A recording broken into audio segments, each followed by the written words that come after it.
La clase de hoy comprende el tema de inflamación del curso de Inmunología de la Escuela de Nutrición. Quien les dicta la clase es Marcela Hermoso Ramelio del Laboratorio de Inmunidad Innata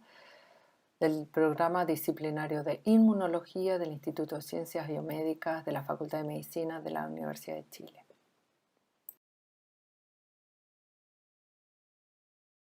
El proceso de inflamación comprende el mecanismo principal por el cual la respuesta inmune innata responde a infecciones o daño tisular. En esta foto se muestra un tejido el cual fue expuesto a uno de estos tipos de daño, ya sea producto de una infección o un insulto mecánico como un golpe, en el cual se muestra claramente una respuesta inflamatoria. La caricatura de la mano izquierda muestra las características que representan este proceso, que son el calor, el enrojecimiento, el aumento de volumen, el dolor y pérdida de función. A lo largo de la clase veremos cuáles son los componentes y elementos que participan en cada uno de estas etapas y que responden a estas características. La inflamación, como se indica aquí, corresponde a la acumulación de leucocitos, proteínas plasmáticas y fluido sanguíneo que ocurre en el sitio extravascular en donde ocurre la agresión, con lo cual existe una multiplicidad de elementos, tanto celulares, tisulares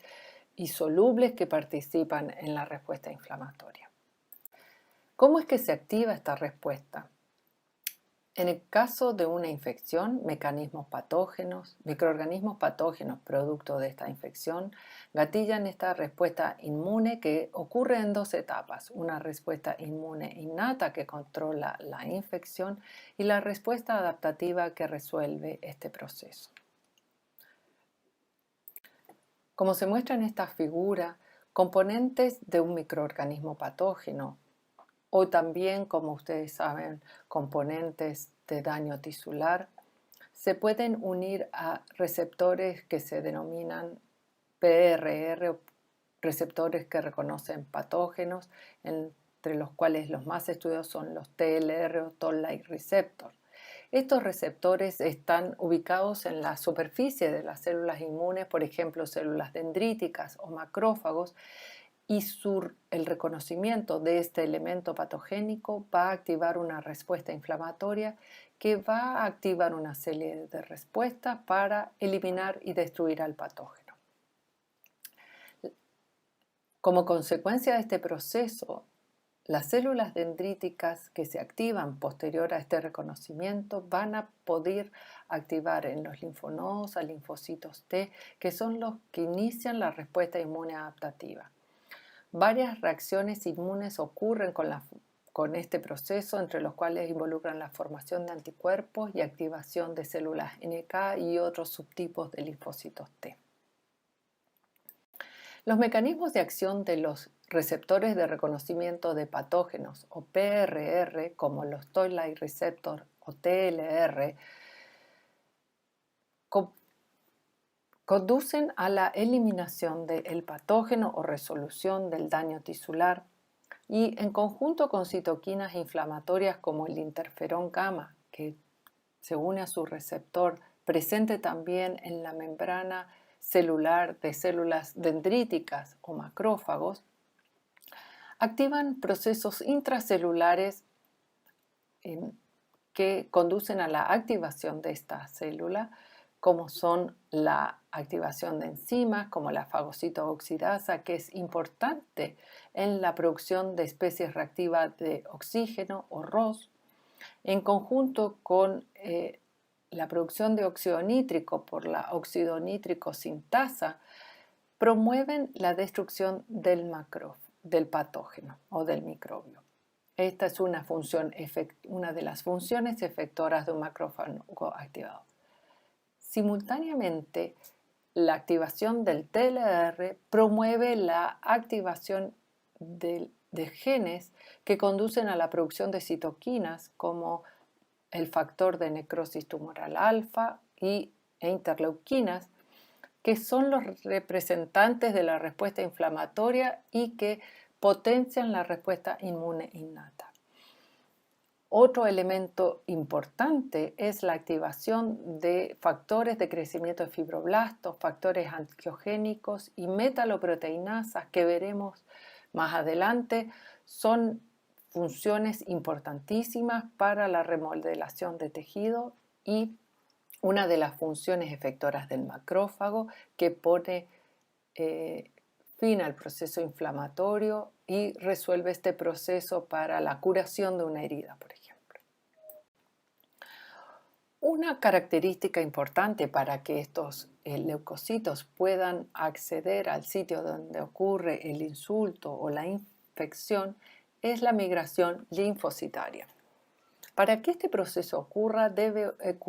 existir un aumento de la permeabilidad vascular y capilar, vale decir, un aumento de la adhesividad de los leucocitos a la pared del endotelio.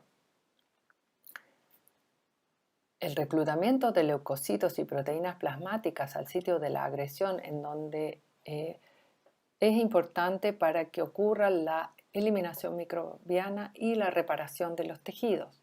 Los principales tipos celulares reclutados son los neutrófilos y monocitos, los cuales van a diferenciarse a macrófagos en el tejido. Y las principales proteínas plasmáticas son los anticuerpos, las proteínas del complemento y las proteínas de fase aguda. La imagen que se muestra en esta diapositiva corresponde a una microscopía de barrido de una pared endotelial en la cual se observa la adhesividad, leucocitos adhesivos a esta pared, adheridos a esta pared, los cuales algunos de ellos están en mayor o estrecho contacto de tal manera que permitan migrar hacia el tejido donde está ocurriendo el daño. En las próximas imágenes veremos en detalle cómo ocurren estos eventos a modo de diagrama. Entonces, esta infección que estamos poniendo como ejemplo causa una respuesta inflamatoria. En el caso de una bacteria, o puede ser también un hongo, un virus u otro tipo de patógeno, va a activar al macrófago a través de este reconocimiento por PRR que están en la superficie, como los Toll-like receptors. Cuando este macrófago se activa, libera citoquinas y quimioquinas. ¿Cuáles son las principales citoquinas de la respuesta inflamatoria que secreta el macrófago en esta etapa inicial del reconocimiento del patógeno? Son básicamente tres: el factor de necrosis tumoral alfa o TNF-alfa, la interleuquina 1 beta, que es producida por el inflamasoma, y la interleuquina 6. ¿Cómo es que se produce la interleuquina 1 beta por el inflamasoma? ¿Qué es el inflamasoma? El inflamasoma es un complejo multiproteico de señalización que se encuentra a nivel del citoplasma del macrófago y que es capaz de generar la forma activa de estas citoquinas. Para que este proceso ocurra, debe existir la producción de una señal 1 comandada por este PRR o TLR que reconoce al patógeno y activa una proforma de la interleuquina 1 beta que es inactiva. Otras señales bacterianas, componentes extracelulares como ATP o cristales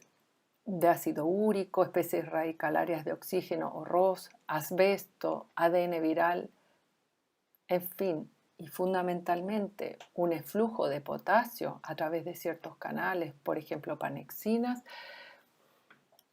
generan un ambiente propicio para que este complejo multiproteico, formado por varias proteínas, entre ellas un sensor, que es el NLRP3, que le da el nombre al inflamasoma, activa una caspasa 1, la cual procesa proteolíticamente a esta forma inactiva de la prointerleuquina 1 beta, generando la interleuquina 1 beta activa, la cual en estas condiciones es capaz de ser secretada y activar la respuesta inflamatoria. Estas citoquinas y otras quimioquinas que vamos a ver posteriormente activan el proceso de vasodilatación y aumento de la permeabilidad vascular, el cual va a causar algunas de las características que veíamos en este diagrama inicial, que son el enrojecimiento, el calor y el aumento de volumen. Producto de esta vasodilatación y aumento de la permeabilidad vascular,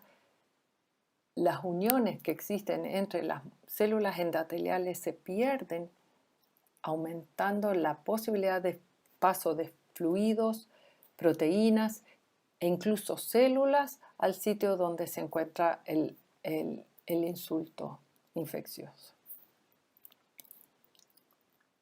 ¿Cómo ocurre este reclutamiento linfocitario si lo vemos a nivel?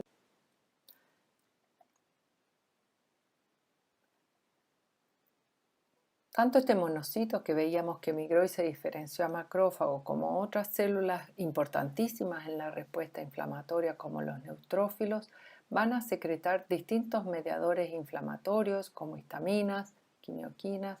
las cuales van a responder y provocar el dolor característico de la respuesta inflamatoria. Como veíamos en la caricatura, otra de las características de la respuesta inflamatoria. La próxima imagen muestra un aspecto interesante en cuanto a la temporalidad de producción de estas citoquinas y su importancia en la activación de macrófagos. Esta imagen, la parte inferior, muestra los niveles de citoquinas en el suero producto de la exposición a un patógeno o a LPS, que es lipopolisacárido, es un PAMP de una bacteria gram negativa como la Escherichia coli, produce un aumento incluso a la hora del factor nuclear TNF-alfa y de la interleuquina 1 beta posteriormente, y de citoquinas como la interleuquina 12. En un plazo de 3 horas se observa un aumento de estas 3 citoquinas en el suero,